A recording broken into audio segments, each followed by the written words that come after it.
السلام علیکم بھائی صاحب، کیا حال چال ہیں؟ وعلیکم السلام، آپ کے کیا حال ہے حسن بھائی؟ ٹھیک ٹھاک ہیں؟ الحمد للہ، اللہ آپ کو عزت دے۔ کیمرے کے سامنے بیٹھا نا بھائی؟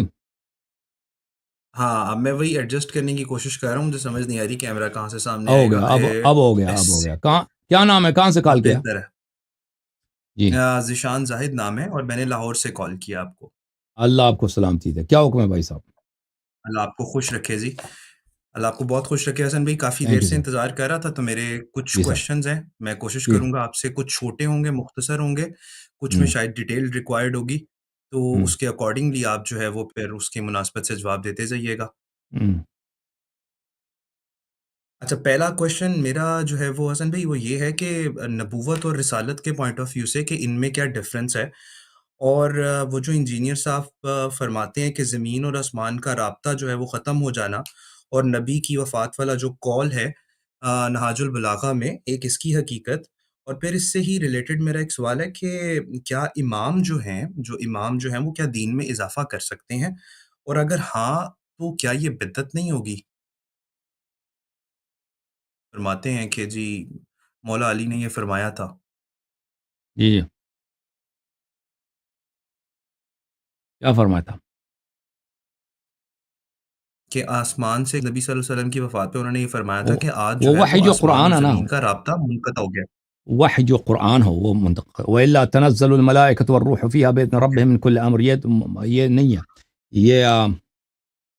یہ کیا ہے؟ یہ منسوخ نہیں ہے۔ ایک منٹ، قرآن کے میں ایک متعلق کیا آپ کہہ رہے ہیں؟ ہاں، وہ وحی جو قرآن ہو وہ، وَإِلَّا الہام کا راستہ یہ بند تو نہیں ہوا۔ میں ایک حدیث کو ڈھونڈ رہا ہوں، وہ حدیث مجھے مل جائے، آپ کی خدمت میں عرض کروں۔ ایک منٹ۔ جی جی حسن بھائی۔ دیکھیں وہ جو مستری صاحب جیسے لوگ ہیں نا، وہ تو وہی کہ یہ اس امت میں محدثین ہے، رسول اللہ صلی اللہ علیہ وسلم نے فرمایا، عمران ابن حسین کے ساتھ ملائکہ نے سلام کیا، وہ تو بخاری میں آپ نے دیکھا، وہ حدیث روایت نہیں دیکھا؟ آپ سے کہہ رہا ہوں بھائی، عمران ابن حسین صحابی تھے، ان کے آپ ساتھ بتا ملائکہ دیں، میں نے نہیں بھائی۔ نہیں دیکھا؟ دیکھیں وہ اس کے پاس جواب تو نہیں ہے، اس کو نظر انداز کر نہیں، دیتا۔ آپ میں کی میں بات دکھا صحیح دیتا ہے۔ میں دکھا دیتا ہوں، نہیں، میں مجھے دکھا دیتا بالکل معلوم ہے، آپ نے متعدد جگہوں کے اوپر مثال دی ہوں۔ ہے ہاں کہ ملائکہ جو ہے وہ خطاب کرتے تھے۔ حضرت ہاں مریم ہاں سے خطاب آپ نے بتایا تھا کہ خطاب ہوا ہے، تو وہ بات تو سمجھ میں آتی ہے۔ تو ٹھیک ہے، یہ معاملہ میرے لیے کلیئر ہے۔ اگر ہوں، آپ یہ بات کرتے ہیں کہ ہاں قرآن کی وہ بات ہو رہی ہے، اس کے پاس تو کیا بات ہے؟ ٹھیک ہے۔ لیکن جی جی، بات کریں۔ حسن بھی سوال میں اپنا آپ کو کہتا ہوں، ٹھیک ہے، یہ بات سمجھ میں آ جاتی ہے۔ میرا پھر سوال یہ ہے بنیادی طور پہ کہ کیا امام جو ہیں، جو ہمارے 12 امام ہیں، کیا یہ دین میں اضافہ کر سکتے ہیں؟ وہ اور الگ دین سوال ہے میں بھائی۔ آپ اضافہ نے وہ پہلا جو سوال کیا تھا نا، اوکے، وہ مستری صاحب کے متعلق کیا تھا اس مستری کا؟ ہاں جی وہ کلیئر ہو گیا مجھے۔ ٹھیک ہے، آپ نے مختصراً بھی جواب دے دیا، تو میرے لیے قابل ہاں، قبول ہے۔ آپ کے پاس جو میں ہے اس ایک کے منٹ، پیچھے کوئی نہ کوئی ایک جو ہے منٹ وہ اس میں اس کے ایک اشکال کا جواب دے دوں۔ اس کا ایک اشکال ہے کہ بخاری میں ایک روایت ہے، وہ یہ بخاری کی یہ روایت حدیث ہے، اوکے، 6990 کہ مبشرات میں سوائے رؤیا کے کچھ نہیں بچا، تو اس سے کہتا ہے کہ اب جو ہے ملائکہ کسی سے بات نہیں کرتے۔ وہ اس کی غلط فہمی کم سمجھی ہے۔ میں آپ کے دوسرے سوال کی طرف آتا ہوں۔ ٹھیک ہے، میں سمجھ گیا۔ وہ یہ انجینئر صاحب کو حدیث ہے، کافی چیزوں میں ہم نے ایسا پایا ہے جی، یہ کتاب ہے مطلب جہاں بخاری، پہ ان کو غلط فہمی ہے۔ جی، بخاری اوکے، چاپ دار احیاء تراث العربی، یہاں پر حدیث نمبر ہے 6990، یہ ہے۔ اچھا، 6990 میں یہ ہے کہ رسول اللہ صلی اللہ علیہ وسلم نے فرمایا، لم يبق من النبوات الا المبشرات، نبوت میں سے صرف اچھی اچھی خبریں، بشارتیں ملنا، یہ نہیں، یہ بچی ہیں۔ وما المبشرات، مبشرات کیا الرؤیا الصالحہ، صرف رؤیا صالحہ ہے۔ تو اس کی روح سے وہ کہتے ہیں کہ بھئی ملائکہ سے گفتگو ممنوع ہے، ملائکہ سے گفتگو یہ نہیں ہو سکتا، کیونکہ پیغمبر نے کہا ہے صلی اللہ علیہ وسلم کہ صرف رؤیا، صرف خواب نظر آنا، یہ ڈریم جو ہے یہ صرف یہ بچ گیا۔ اس کے روح سے وہ کہتے ہیں، حالانکہ نبی صلی اللہ علیہ وسلم کے بعد انہوں نے فرمایا کہ محدث موجود ہیں، اور اور عمران ابن حسین کی جو کہانی بخاری میں بھی ہے مسلم میں بھی ہے کہ ملائکہ اس کو سلام کہتے تھے، وہ نبی صلی اللہ علیہ وسلم کی بات ہے. اس حدیث کے متعلق میں آپ کی خدمت میں عرض کروں کہ یہ کتاب ہے کتاب تثریب فی شرح التقریب تالیف الحافظ عبد الرحیم ابن الحسین العراقی. اس کو کہتے ہیں ابو الفضل العراقی. حافظ ابو الفضل العراقی بہت ابن حجر کے استاد ہیں اور بہت بلند پائے کے محدث ہیں. یہ چاپ دار احیاء التراث العربی میں چھپی ہے. یہاں جز نمبر 8 ہے اس کتاب کی. اس کتاب میں ملاحظہ فرمائیں یہاں پر صفحہ نمبر 213 اسی حدیث کے ذیل کو ذکر کرتے ہیں کہ رسول اللہ صلی اللہ علیہ وآلہ وسلم نے تو یہ فرمایا ہے کہ پرانے امتوں میں محدث ہوتے تھے، اگر اس محدثون ای ملہمون جن کو الہام ہوتا ہے، ٹھیک، وہ انبیاء نہیں تھے. اگر اس امت میں کوئی ہے تو عمر ہے. تو پھر اگر یہ ہے تو انہوں نے کیوں فرمایا لم يبق من النبوۃ الا المبشرات وما المبشرات قال الرؤيا الصالحہ؟ تو کیوں فرمایا کہ پھر اگر یہ ہے کہ اس امت میں محدث بھی ہیں تو انہوں نے کیوں فرمایا کہ اس امت میں صرف خواب رہ گئے ہیں، باقی خواب کے علاوہ کچھ بھی نہیں ہے؟ بھلے فرمایا کہ اس کے جواب میں کہتے ہیں کہ المنام يرجع الى قواعد مقررة له تعويلات ويقع لآحاد المسلمين بل بخلاف إلقاء في الروع لا يكون إلا للخواص ولا يرجع إلى قاعدة يميز بها بينه وبين لمة الشيطان وإنما يعرف ذلك أهل الولاية. کہتے ہیں کہ خواب جو ہے یہ بحسب کیا ہے، بحسب اغلب ہے کہ اغلب لوگوں کے لیے اس مبشرات میں سے صرف خواب رہ گیا ہے.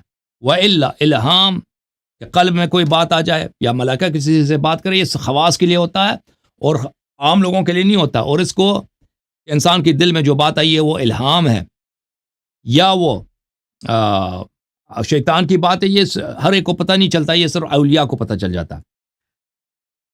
تحفۃ الاحوذی بشرح جامع الترمذی مبارک پوری صاحب کی جلد نمبر 6 چاپ دار الکتب العلمیہ، یہاں پر بھی وہ اسی حدیث کو لے کے آتے ہیں کہ بقیت النبوہ ذہبت النبوہ بقیت المبشرات، صرف خواب نظر آتے ہیں لوگوں کو. اس کے ذیل میں وہ کہتے ہیں وقد اخبر كثير من الأولياء على أمور مغيبة فما كانت أخبروا والجواب أن حصر في المنام لكونه يشمل آحاد المؤمنين بخلاف الإلهام فإنه مختص بالبعض. کہتے ہیں کہ یہ جو اس آیت میں اس روایت میں یہ ہے کہ صرف مبشرات رؤیا میں رہ گئے ہیں، خواب میں رہ گئے ہیں، حالانکہ الہام بھی ہے، تحدیث ملائکہ بھی ہے. تو اس کی وجہ یہ ہے کہ رؤیا جو ہے سب کے لیے میسر ہے، خواب سب کے لیے میسر ہے، تحدیث ملائکہ اور الہام جو ہے یہ خواص کے لیے، یہ دونوں میسر ہیں. لیکن عوام کے لیے صرف کیا میسر ہے؟ عام لوگوں کے لیے صرف خواب میسر ہے. اس کے علاوہ بھی بہت سارے دوسرے علماء نے بھی اس پہ تصریح کیا کہ ان دو روایتوں میں کوئی تضاد نہیں ہے. اچھا، تو پھر جب یہ سمجھ آئی تو اس امت میں تحدیث ملائکہ موجود ہے اور ان دو احادیث میں کوئی تضاد نہیں ہے کہ اس امت میں محدث بھی موجود ہے اور عام لوگوں کے لیے صرف رؤیا موجود ہے اور رؤیا کے علاوہ تحدیث ملائکہ میسر نہیں ہے.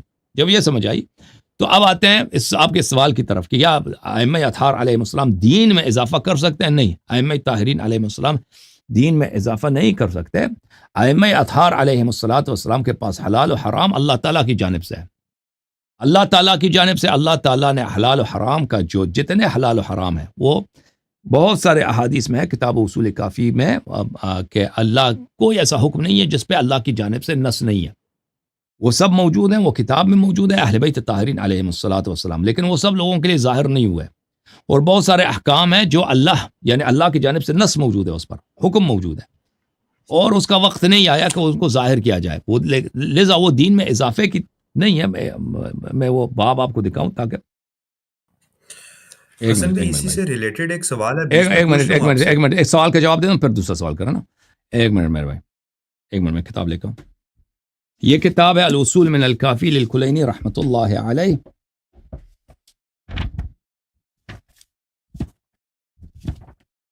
یہ الاصول من الکافی للکلینی رحمۃ اللہ علیہ کتاب العلم صفحہ نمبر 59 ہے. اب فرمایا ما خلق اللہ حلالا ولا حراما الا وله حد حد الدار فما اچھا ایک منٹ. ان الله تبارك وتعالى انزل الكتاب ان الله تبارك وتعالى انزل القرآن تبيان كل شيء حتى والله ما ترك الله شيئا يحتاج اليه العباد حتى لا يستطيع عبد يقول لو كان هذا انزل في القرآن الا وقد انزل الله فيه. کوئی ایسی چیز نہیں ہے جس پہ قرآن نازل نہیں ہے. قرآن میں سب امور کا احکام موجود ہے لوگوں کو، لیکن لوگوں کو سمجھ نہیں آتی. لیکن اس کے باوجود اللہ تعالیٰ نے رسول اللہ صلی اللہ علیہ وآلہ وسلم ائمہ طاہرین علیہ السلام کے لیے کچھ امور تفویض کیے ہیں کہ جو اپنے صلاح دید سے وہ لوگوں کو بتا سکتے ہیں. تو وہ بھی دین میں اضافہ نہیں ہے، کیونکہ اللہ کی جانب سے وہ اتھارٹی ہے، اس کو تفویض بولتے ہیں. جو اتھارٹی تفویض کی گئی اللہ کی جانب سے کہ وہ اگر کسی چیز کو اپنی صلاح دید سے، اور ان کی صلاح دید بھی اللہ کی جانب سے ہے، ان کی صلاح دید بھی اللہ کی، وما تشاؤون الا یشاء اللہ رب العالمین، کیونکہ وہ نہیں چاہتے مگر وہ چیز وہ اللہ کی جانب سے ہے. کہ اگر کوئی چیز اللہ تعالی سے امور ہیں جن کو اللہ تعالیٰ نے ان کی صلاح دید پر، ان کی صلاح دید جو ہے کوئی اجتہاد نہیں ہے، ان کی صلاح دید بھی اللہ کی جانب سے ہے کہ وہ ان مسائل پر اپنے حکم دے دیں. تو وہ بھی ہے. جی سر بولیں آپ مزید. اچھا، اس سے لیکن اس کی تفصیل ہمیں نہیں معلوم، ہمیں اس کی کی تفصیل نہیں معلوم وہ کون سے مسائل ہیں. جی بولیں. جی اچھا حسن بھائی، اسی سے ریلیٹڈ سوال ہے کہ اذان کے اوپر میں نے آپ کی بھی بات سنی ہوئی ہے، مخالفین کا ویو بھی سنا ہوا ہے، آپ کا ویو بھی سنا ہوا ہے. مجھے معلوم ہے کہ اہل سنت کے اندر اذان اور حضرت عمر نے جو تبدیلیاں کروائیں اس کے اندر. تو میرا بنیادی سوال اسی سے ریلیٹڈ یہ ہے کہ حضرت علی کی گواہی جو ہے وہ کب اذان میں انکلیوڈ کی گئی؟ ایک صاحب فرما رہے تھے کہ یہ غدیر خم کے بعد جو ہے وہ انکلیوڈ کی گئی، تو آپ رہنمائی فرمائیں. اور دوسری بات میری یہ ہے کہ کیا نبی کے دور میں تو یہ اذان اس طرح سے نہیں ہوتی تھی، حضرت علی کی گواہی نہیں تھی، تو کیا جب گواہی اب ہم لوگ دیتے ہیں اذان کے اندر تو کیا یہ ایڈیشن نہیں کہلائے گی؟ اور ایڈیشن تو بدعت نہیں ہوتا ہے. یہ تو اسی سے ریلیٹڈ ایک عرض یہ سوال ہے. ہے کہ جو مشہور روایات ہیں اذان کے البتہ ہمارے پاس کوئی روایت نہیں ہے یہ کب اذان کا جزو بنا ہے. تو شہادت ثالثہ یہ کوئی حدیث نہیں کہ ہم کہہ دیں یہ کب ہوا ہے، ٹھیک ہے نا.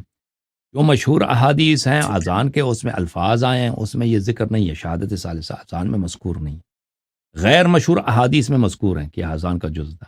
لیکن رسول پاک صلی اللہ علیہ وسلم کے زمانے میں وقت ایسا تھا کہ پیغمبر صلی اللہ علیہ وسلم خود غدیر خم پہ وہ بہت ہچکچا رہے تھے مولا امیر المومنین علیہ السلام کی امامت کا اعلان کرتے ہوئے. اسی لیے اللہ نے کہا ان لن تفعل فما بلغت رسالتہ، اگر تو یہ کام نہیں کرے گا تو اللہ تجھے عذاب کرے گا. واللہ یعصمک من الناس، اللہ تجھے بچائے گا، لوگوں سے حفاظت فرمائے گا. اور پیغمبر صلی اللہ علیہ وسلم کو ڈر تھا کہ لوگ میری تکذیب کریں گے. یہ بہت ساری احادیث روایات میں موجود ہیں. تو اسلام کے بہت سارے احکام ہیں. یہ پیغمبر صلی اللہ علیہ وسلم اپنے زمانے میں ان کو فرصت نہیں ملا اس کو ظاہر کرنے کے لیے، اور وہ موکول ہیں بعد میں کہ ائمہ طاہرین علیہ السلام اس کو ظاہر کریں گے. جہاں تک شہادت ثالثہ کا تعلق ہے، غیر معروف غیر مشہور احادیث میں اس کا ذکر ہے کہ اذان میں اشہد ان علی ولی اللہ کہنی چاہیے، لیکن وہ مشہور معروف نہیں ہے، اور علماء نے ان کو روایت نہیں کیا ہے. شیخ توسی رحمۃ اللہ علیہ نے اس کی طرف اشارہ کیا ہے، فرمایا کہ ایسے روایات ہیں لیکن ہم اس پہ عمل نہیں کرتے، لیکن اس روایات کے انہوں نے الفاظ نقل نہیں کیا. لیکن اس کے لیے یہ کوئی وہ جو مشہور قول ہے علماء کا کہ آپ اذان کہتے وقت یہ نیت نہ کریں کہ اذان کے الفاظ ہیں، بلکہ یہ کہتے ہیں مستحب ذکر ہے، ایک مستحب ذکر ہے جو اللہ کو پسند ہے. اور حضرت امام جعفر صادق علیہ السلام کا حکم ہے کہ جب تم اشہد ان محمد رسول اللہ کہہ دو تو کہہ دو اشہد ان علی ولی اللہ. تو یہ ہر صورت میں اس کی استحباب ثابت ہو جاتی ہے کہ ہر حال، چاہے وضو ہو، معاف کیجیے، چاہے اذان ہو، چاہے تشہد ہے، چاہے آپ کسی بھی وقت اشہد ان محمد رسول اللہ کہتے ہیں تو مستحب ہے کہ انسان اشہد ان علی ولی اللہ کہہ دے. تو یہ تو ایک عام حکم ہے، تو یہ اذان کو بھی سپرسیڈ کر لیتا ہے، اذان میں بھی آ جاتا ہے. تو اس کے لیے ہمارے پاس نص موجود ہے، تو ہم بالکل نص کے روح سے اذان میں اشہد ان علی ولی اللہ کہتے ہیں. وہ میں نے نص دکھا دی، اگر آپ چاہیں تو میں دوبارہ دکھا دوں.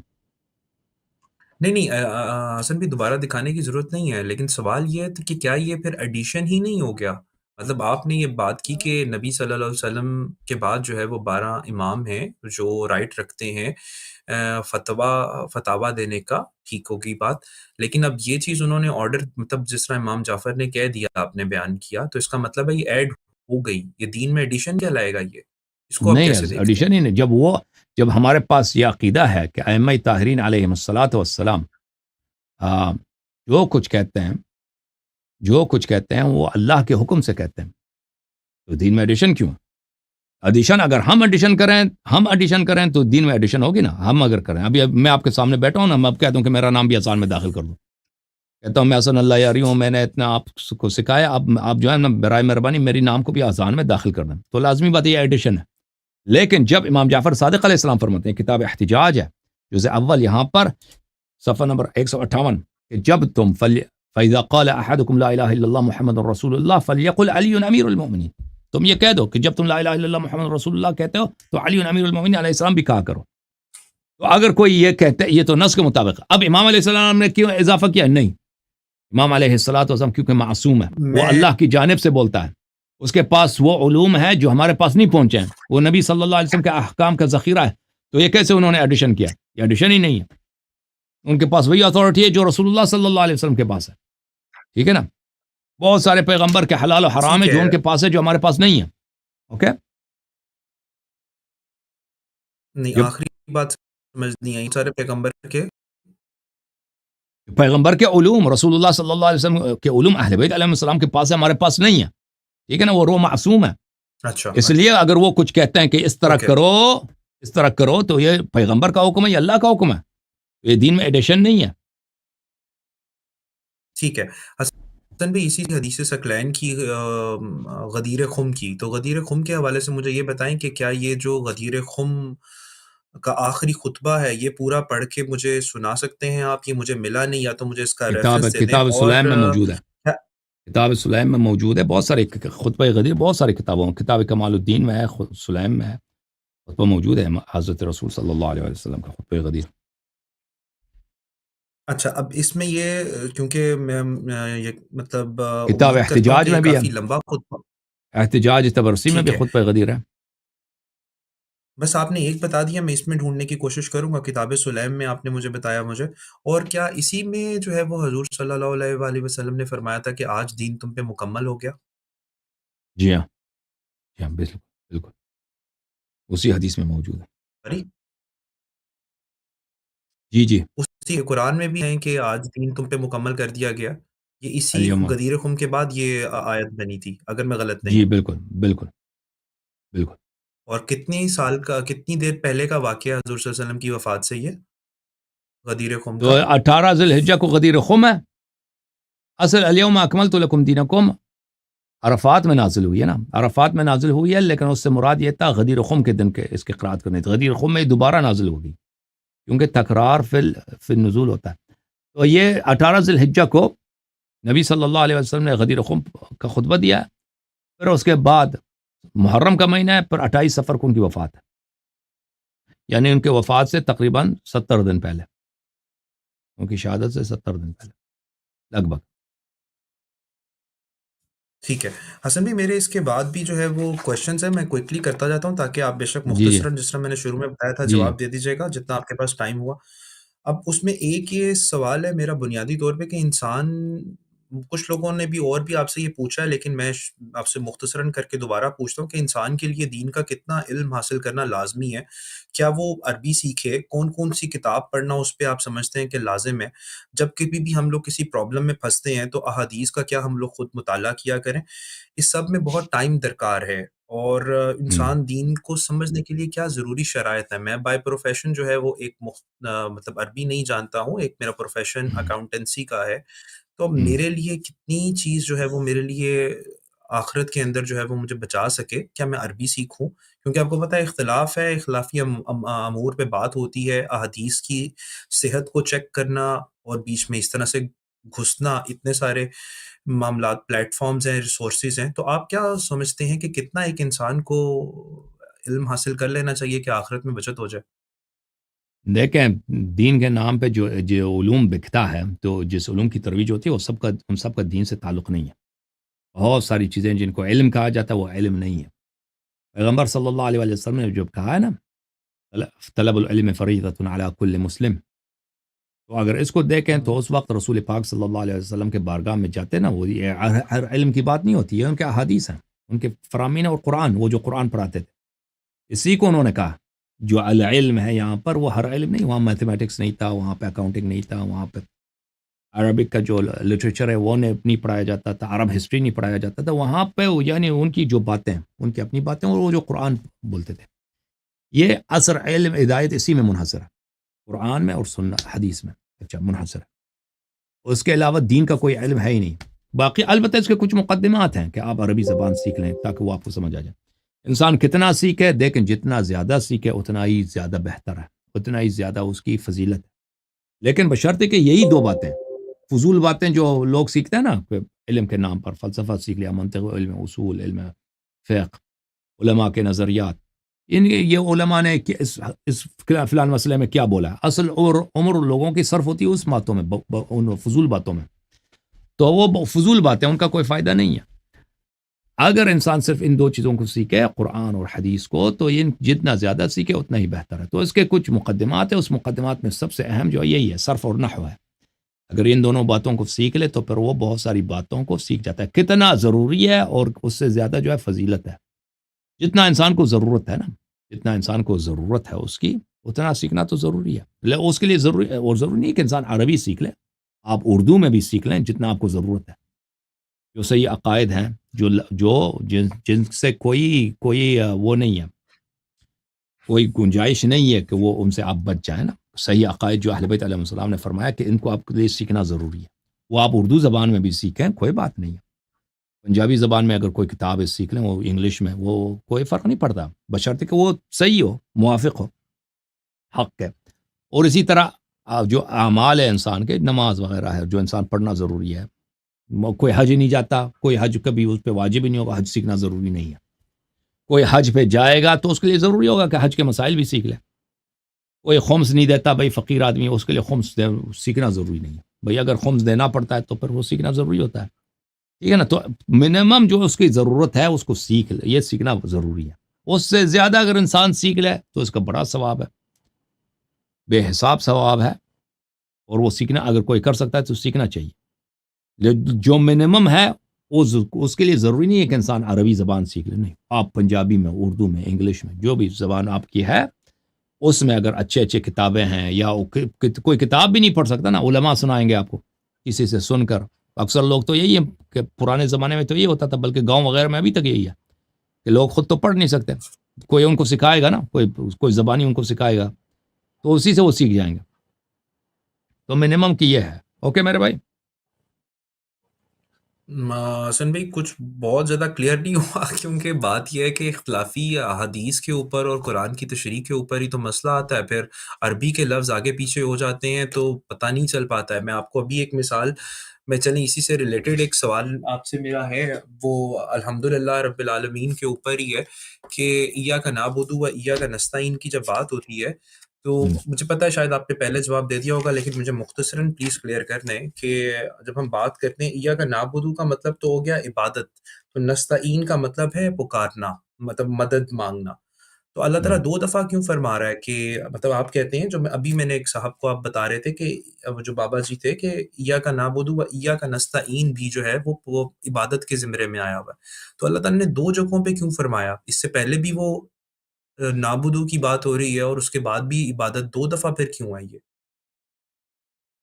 کیا دو دفعہ یہ؟ تو اللہ کی عبادت کرتے ہیں اور اللہ سے طلب مدد بھی کرتے ہیں، تو اس میں مشکل کیا ہے؟ اللہ کی جو عبادت کریں گے وہ اللہ ہی کی مدد، اللہ ہی کی ہدایت سے، اور اللہ کی عبادت کریں گے نا۔ اور اللہ ہی سے اور تجھی سے مدد مانگتے ہیں۔ وہ میرا ایک تقریر ہے، اسی ویب سائٹ پہ، اسی چینل پہ دیکھ لیں، ایاک نعبد ایاک نستعین پر، اس میں دیکھ لیں، اس میں بہت سارے شبہ کا میں نے ٹھیک ہے بیان حسن کیا بھائی، ہے، ہاں یہ اس کو آپ نے دیکھ لیں۔ پہلے جو ہے وہ ایکسپلین کیا، ویسے میں ادھر زیادہ دیکھیں ٹائم نہیں لگاتا ہوں۔ اختلافی مسائل میں جو کوئی دیکھیں، اختلافی مسائل دیکھیں شبہات کو جاننا ضروری نہیں ہے۔ دیکھیں میں نے عرض کیا، منیمم جو واجب ہے نا، کم از کم جو واجب ہے وہی جس کی ریکوائرمنٹ ہے، اس کے بغیر انسان جہنمی بن جائے، جس کو نماز ہی نہیں آتا، وضو ہی نہیں آتا، وہ تو جہنمی ہے بھائی۔ جو منیمم واجب ہے بھائی وہ کم چیز، مختصر چیز ہے، اللہ ایک ہے، اللہ کی یہ صفات ہے، نبی صلی اللہ علیہ وسلم کی یہ صفات ہے، 12 امام ہیں ان کی یہ صفات ہے، یہ چیزیں واجب ہیں، منیمم ہے کہ ہر انسان کو ماننا چاہیے۔ اب شبہ جو ہے نا، شبہ سننا ضروری نہیں ہے کہ کوئی شبہ ڈالتا ہے آپ اس کو جا کے سن لیں تاکہ آپ کے دل میں شک پڑے، پھر اس کا جواب ڈھونڈنا آپ کو پڑے، یہ کوئی ضروری نہیں ہے انسان شبہات سن لے۔ لیکن اگر کوئی شخص شبہ سن لیتا ہے، اس کو تسلی نہیں ہوتی، اس شبہ کا جواب وہ تلاش کر لیتا ہے، یا اس کے لیے بھی ضروری نہیں ہے کہ انسان عالم بن جائے، آپ کسی عالم سے پوچھ لیں نا، کوئی اچھا عالم، وہ اگر تسلی بخش جواب دیتا ہے تو وہی ہے، بالکل صحیح ہے، وہ کوئی ضروری نہیں ہے، نہ عقلاً نہ شرعاً کہ آپ اس کے علاوہ اس کے بعد پہ تسلی نہ کریں، آپ جا کے کیا کریں، کوئی تحقیق۔ اگر وہ غلط جواب دے دیتا ہے تو آپ کو، یا آپ کی تسلی نہیں ہوتی، تو بلا شک آپ دوسرے عالم سے پوچھیں یا کسی کتاب میں دیکھ لیں۔ یہ اختلافی مسائل پہ عبور حاصل کرنا، یہ کوئی واجب ضروری، یہ ریکوائرمنٹ نہیں ہے. اگر کوئی کرنا چاہے تو بسم اللہ کر لے, ٹھیک ہے نا. منیمم وہی ہے جو میں نے عرض کیا آپ کی خدمت میں, منیمم جس حسن کم بھائی از جیسے کم جس سے کوئی گریز نہیں ہے, جو لابد لاچار ہیں آپ کہ آپ اس کو سیکھ لیں, اس کو آپ پنجابی میں بھی سیکھ سکتے ہیں, اردو میں بھی سیکھ سکتے ہیں, وہ ضروری ہے.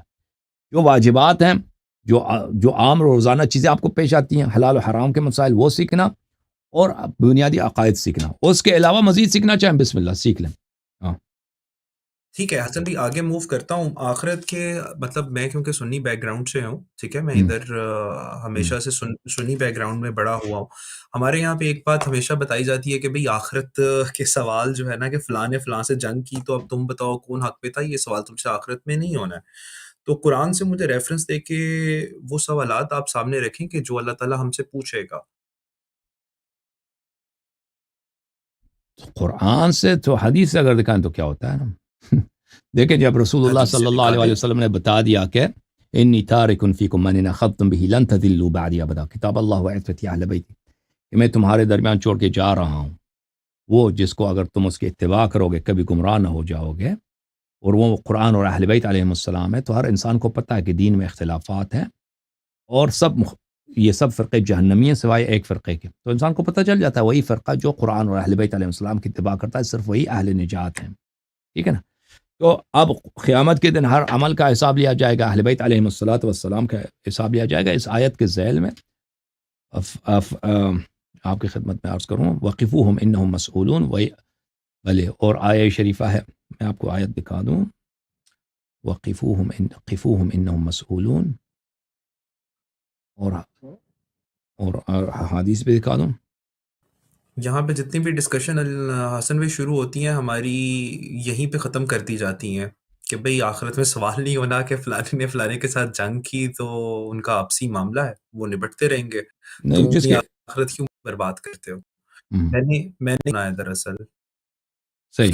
تو ایک منٹ, میں نے کہا آپ میں ذرا آپ کو ایک منٹ میں کتاب کوئی لے کے آؤں, ایک ایسا منٹ. جواب دیں. جی بالکل. Sure.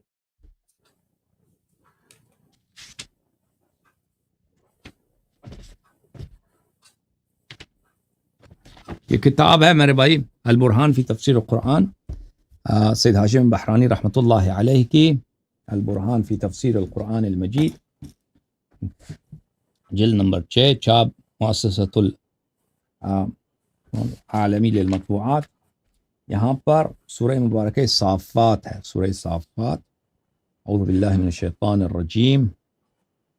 سورہ صافات کی آیت نمبر 24 ہے, وقفوہم انہم مسئولون, وقفوہم انہم مسئولون, ان کو روک دو, ان کو روک دیں, ان سے سوال کرنا ہے. اس آیت کے ذیل میں بہت سارے احادیث ہیں, وقفوہم انہم مسئولون.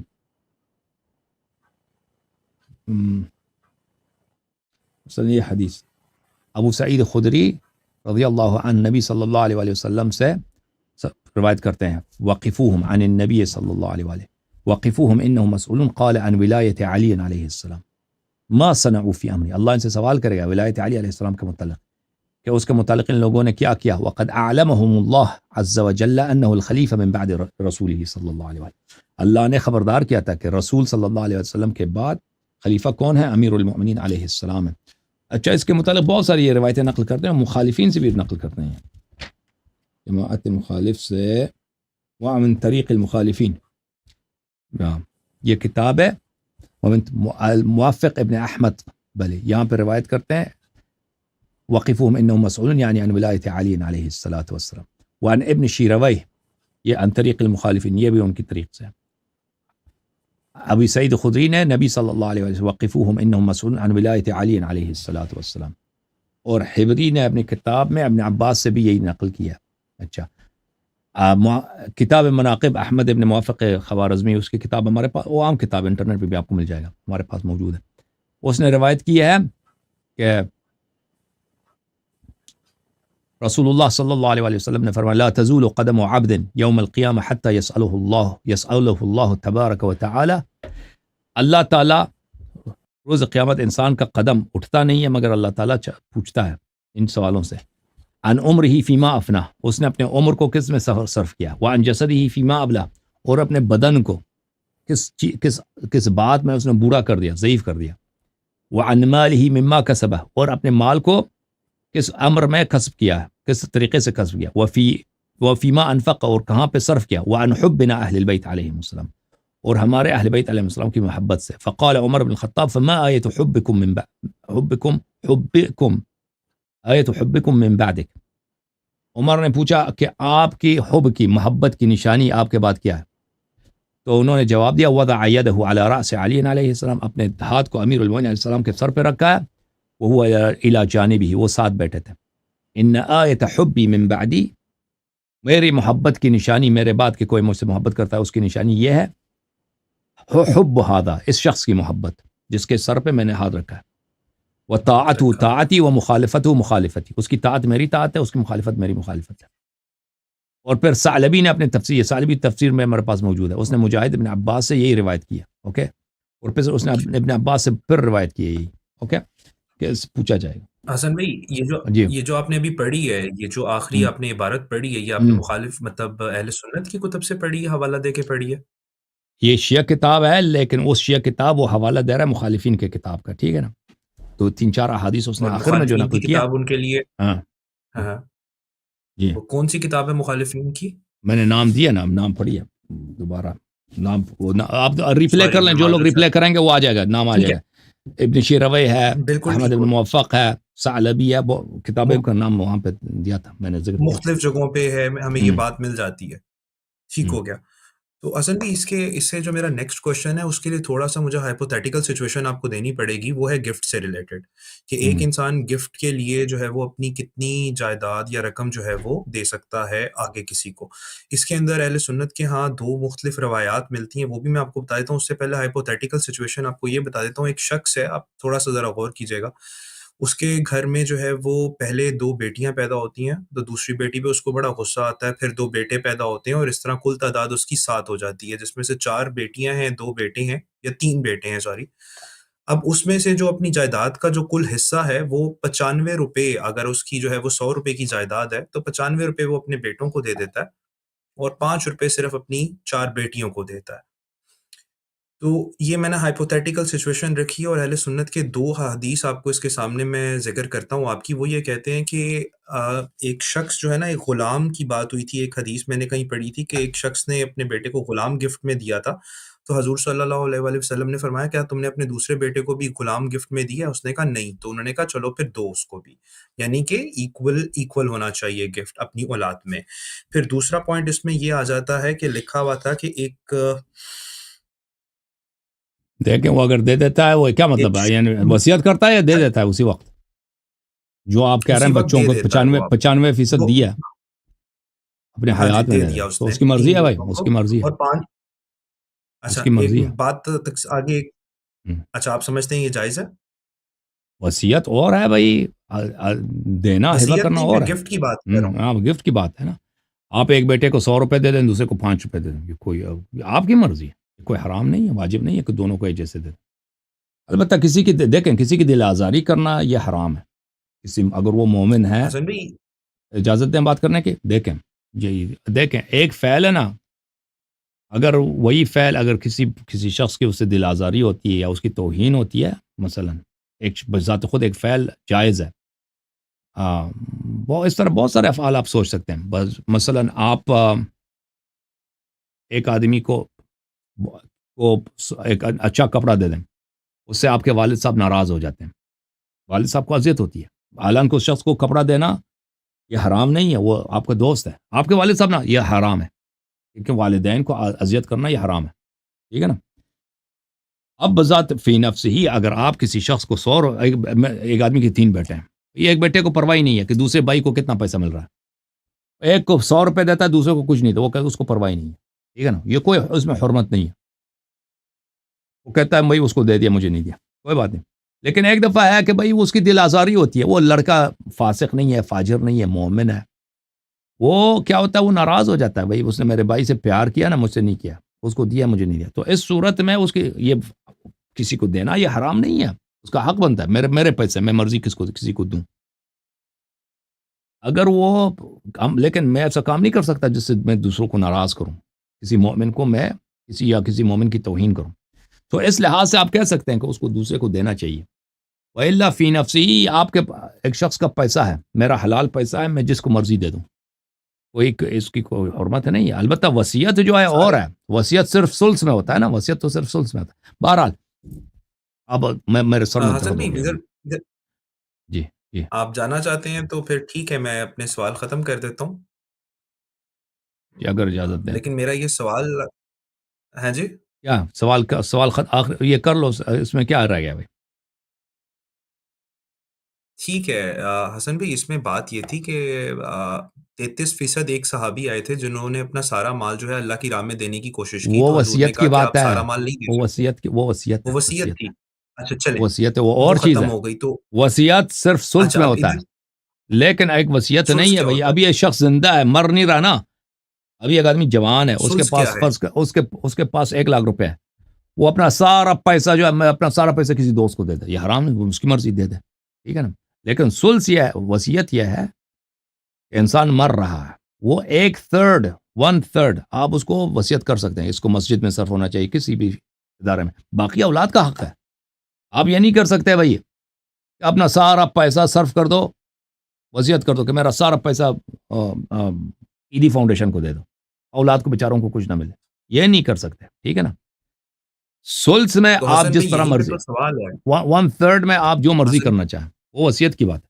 میں اوکے. سمجھ گیا حسن بھائی سمجھ گیا، لیکن یہیں پہ ایک سوال ہے. پنجاب میں زیادہ تر یہ ہوتا ہے کہ جو پرانے خیالات کے لوگ ہیں وہ بیٹوں کو معزز سمجھتے ہیں، باعث فخر سمجھتے ہیں، اپنی جائیداد وہ کا وصیت کی کروڑوں بات, روپے ہاں کی ان کی وصیت, آپ جائیداد ہوتی وصیت کی بات کر رہے ہیں نا. وہ میں نے ہے. پوچھا بھی نہیں تک وصیت وصیت ہے, نہیں آپ نے کر کہا رہا وصیت نہیں ہے, آپ نے کہا وصیت نہیں ہے, آپ حسن نے کہا بھائی. میں بخشنے گفٹ کی کی بات ہے. میں نہیں گفٹ نہیں, کی بات کر رہا ہوں. میں گفٹ گفٹ اپنی گفٹ کی زندگی میں کوئی ہی دے منع جاتے نہیں ہے. ہیں. اپنی زندگی میں اگر کوئی کسی کو اپنے سارا مال کسی آدمی کو خوبصورت سمجھ کے دے دیتا ہے, کو دے دے, اس کی مرضی, حرام نہیں ہے. حسن بھائی یہ مطلب بات سمجھ کوئی میں نہیں اس آئی کی کہ اپنے مرضی 3 بھائی, بیٹوں اگر کو وصیت نہیں ہے, اور بھائی ایک بیٹے سے زیادہ پیار ہے, وصیت کی بات نہیں کر رہا. اپنی ابھی دیکھ, ایک آدمی اگر موت کے ہاں آثار وصیت اس میں, گفٹ کی بات ہو رہی ہے. پلیز چپ کریں, ایک آدمی پہ مرنے کے آثار ظاہر ہو گئے ہیں نا, اب مر رہا ہے وہ, اب جو ہے اب وہ کسی کو گفٹ نہیں دے سکتا, صرف 1/3 میں دے سکتا ہے. 1/3 اس کی مرضی جہاں خرچ کرے. یا وصیت کی جو بات ہے, بیٹوں میں وصیت کرنا چاہتا ہے, وہ 1/3 میں کہہ دے کہ میرا 1/3 جو ہے صرف فلاں بیٹے کا حق ہے, وہ کر سکتا ہے, اس کا 1/3 میں اس کی اتھارٹی ہے. لیکن ابھی اگر وہ زندہ ہے, مرنے کے آثار بھی نہیں ہے, سالم ہے, بالکل سالم ہے, اس کے پاس بینک میں 10,00,000 روپے ہیں, وہ اپنا 10,00,000 روپے ابھی سے ایک بیٹے کو دے دیتا ہے, بھائی اس بیٹے سے مجھے بڑا پیار ہے, دوسرے بیٹے سے اتنا پیار, میں اس کو 10,00,000 روپے, یہ حرام نہیں ہے, اس کی مرضی دے دے, اس کی مرضی. لیکن وصیت کی جو بات ہے اس میں صرف 1/3 ہے. اوکے, ہر ایک بھائی, ہر مال, انسان کا مال خود مالک ہوتا ہے, اس کی مرضی جہاں خرچ کرے. آپ لوگوں کو مجبور نہیں کر سکتے کہ بھائی ادھر خرچ کرو ادھر خرچ نہ کرو, اس کی مرضی. اگر حرام میں خرچ نہیں کر سکتا, وہ جا کے مثلا اپنے پیسے کو شراب خانہ بنا دے, یا بیٹے کو کہتے کہ تو بھائی تو اس پیسے کو لے کے وہاں سے کہ ہیروئن کا کاروبار شروع کر, حسن بھائی یہ نہیں کر سکتا. میں آپ کا آپ سوال کے اور پنجاب جواب میں دونوں جو ہوتا ہے چیزیں نا, جو آپ کے پنجاب کی جو بات کر رہے ہیں, وہ گفٹ کی بات نہیں ہے, وہ وصیت کی بات. ایک شخص مرتا ہے, مرنے کے بعد کہتا ہے بیٹیوں کو کچھ نہ دو, سب مال بیٹوں میں تقسیم کرو, یہ حرام ہے, یہ حرام ہے. وہ آپ وصیت کی بات کر رہے ہیں, یہ بالکل جائز نہیں ہے. بیٹے کو حصہ ملے گا, بیٹی کو حصہ ملے گا, بیٹے کو 2 حصے, بیٹی کو 1 حصہ. اس میں 1/3 میں, 1/3 میں وہ آدمی جو مرضی وصیت کرے, بھائی 1/3 صرف بیٹے کو ملے, وہ بیٹوں کو ملے, باقی حسن 2/3 بھائی میں شرعی لحاظ سے تقسیم ہونے چاہیے. حسن کمنٹ کرنے کی ایک ہم میں آپ کا جواب بالکل سمجھ گیا، لیکن جو بات اب میں کہہ رہا ہوں وہ لوگ بھی سیانے ہو گئے ہیں، مطلب تیز ہو گئے ہیں. وہ اپنی زندگی میں وہ کہتے ہیں بھائی اب گفٹ ہم کر دیتے ہیں، اپنی زندگی میں ٹرانسفر کرا کے بیٹوں کو دے دیتے ہیں تاکہ عدالتی معاملات سے پھنسیں یا پھنسنے سے بچ جائیں. میں خود اس واقعے کا وٹنس ہوں. میں نے آپ کو ایک ہائپوتھیٹیکل سچویشن دیکھیں, دی. کروڑوں کی جائیداد اگر اپنی ہبہ واقع زندگی ہو میں چکا ہے, دیکھیں, گفٹ کر گئے. جی ہاں بالکل, ہبا کر گئے. دیکھیں صرف مطلب نام ٹرانسفر کرنے سے کچھ نہیں ہوتا. دیکھیں اگر ہم ابھی میں مالک ہوں نا, میں اس جائیداد کا مالک کو صرف کاغذات پہ نام ٹرانسفر کرتا ہوں, لیکن شرعی طور پہ میں نے ہبہ نہیں کیا, میں نے بخشا نہیں ہے. ابھی لوگ کہتے ہیں کہ یہی مالک ہے, لوگ ابھی کہتے ہیں نا کہ میں ہی مالک ہوں, اعلان کے کاغذات میں نے بیٹے کے نام کر دیا, اور میں خود بھی اپنے آپ کو مالک سمجھتا ہوں, میں نے اس کو بخشا نہیں ہے. وہ صرف میں نے وصیت سے جان بیٹی کو حصہ نہ دینے کی وجہ سے میں نے وہ کاغذات میں ہیرا پھیری کر دیا. وہ بالکل نہیں ہے, وہ ہبہ ہے نہیں ہے. وہ ابھی جب میں مر جاؤں گا تو میں اس سارے مال کا میں مالک ہوں. وہ بیٹے اور بیٹیوں میں تقسیم کرنا ہوگا. بخشنا یہ ہوتا ہے بھائی, بخشنا یہ ہوتا ہے کہ ابھی میں نے ہاتھ اٹھا دیا, ابھی دیکھیں یہ میرا پین ہے, میں نے آپ کو دے دی, آپ جو مرضی اس پین کے ساتھ کر لیں, ٹھیک ہے نا. اگر میں نے صرف کاغذات چینج کیے لیکن مالک میں ہوں, لوگ بھی جانتے ہیں کہ مالک میں ہوں, میں خود بھی اپنے آپ کو مالک سمجھ رہا ہوں, ٹھیک ہے نا. تو پھر یہ میں مالک ہوں. وہ مال میراث کی مال ہے, وہ مال تقسیم ہوگا بیٹوں میں اور بیٹیوں میں بھی شرعی لحاظ سے, چاہے کاغذات ایک بیٹے کے حسن نام پر, بھائی اس سے کوئی فرق نہیں پڑتا. اب معاملہ کلیئر ہوا, اب آپ کی آخری مثال سے مجھے معاملہ کلیئر ہوا. ہاں تو پھر اس کیس کے اندر پھر وہ معاملہ ٹھیک نہیں ہے جو یہ لوگ کرتے ہیں, ایسا اپنی زندگی میں گفٹ دے جاتے ہیں صرف اسی نیت سے کہ بھائی مطلب وہ ہمارے مرنے کے بعد ہمارے بیٹے استعمال کریں, بیٹیاں نہ کریں. تو ثابت ہو گیا کہ وہ مال ان کے لیے وہ جائز تقسیم ہوئی نہیں جب تک انہوں نے ملکیت ٹرانسفر نہیں کی. ملکیت شرعی لحاظ سے واقعاً بیٹا اس کا مالک بنے اور باپ مالک نہ میں سمجھ کہلائے, گیا ہوں. پھر اس صورت میں واقعاً وہ مالک ہی نہیں ہے, اس کی میراث ہی نہیں بنتی نا. اوکے, تھینک یو سر, اللہ آپ کو جزائے خیر, اللہ آپ کو عزت. شکریہ حسن بھائی. اوکے سر, تھینک یو میرے بھائی, اللہ آپ کو عزت. جوم جاؤ, پرواز کرو, کیوں فخر سے سر اٹھا, کیونکہ اللہ تعالیٰ نے تمہیں انتخاب کیا. صراط حق پر صرف تم ہو, صراط ایمان پر صرف کیا, کیونکہ اللہ تعالیٰ نے تمہیں انتخاب کیا. صراط حق پر صرف تم ہو, صراط ایمان پر صرف